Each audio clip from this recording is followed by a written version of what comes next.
Okay, we're going to start the review by looking at the exponential section.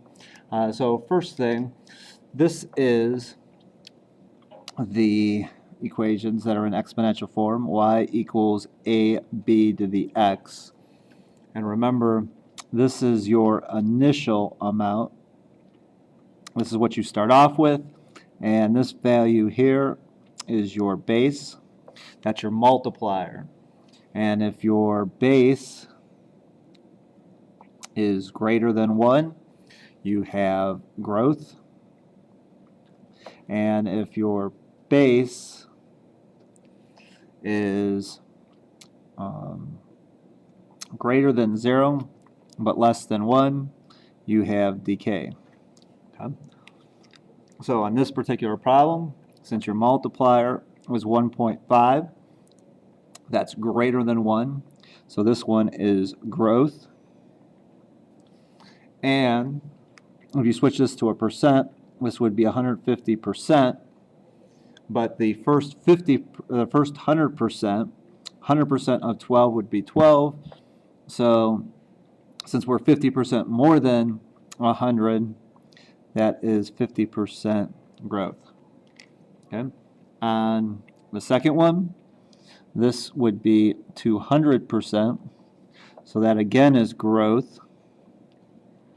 First 100 of that is going to get you 50. So this is 100% growth. Okay.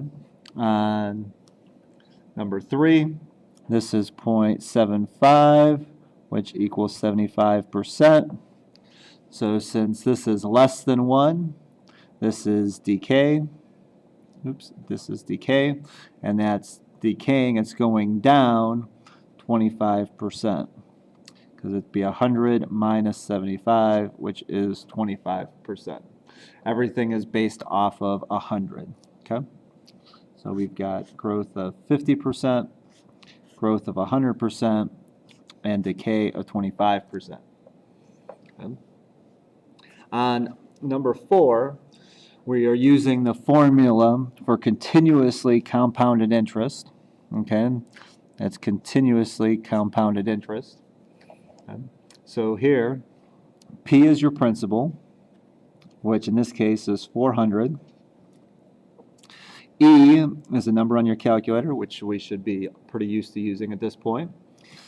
R is your rate, and so we have to switch this to a decimal, 0.035.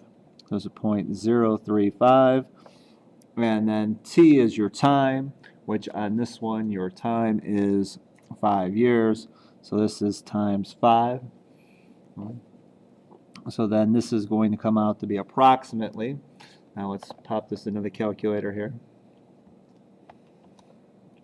So you have second function, ln, that's e to the power of 0.035 times, now make sure you don't close your parenthesis there because this is all in the exponent, times 5.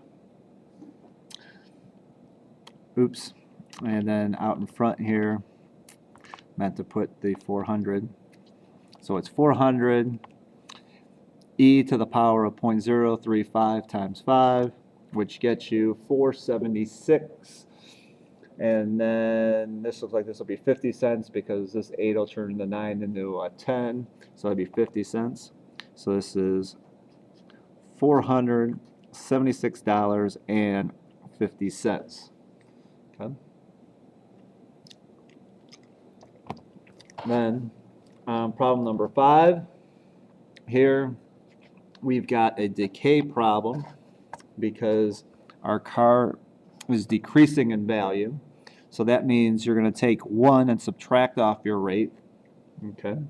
A is still your initial value, and then T is your time. So here we have an $18,000 car. We are depreciating it by 15%, so that's 0.15. 0.15 for the depreciation. So this is 0.15 times your time, which in this case is 3. So we can go ahead and enter that in. So we've got 18,000 times, we could go ahead and enter this as 0.85. We can do the subtraction to the power of 3. And looks like that's $11,054. So $54.25. Okay. And we can do 5 years same way. This would be 18,000. This is 0.85 to the power of 5.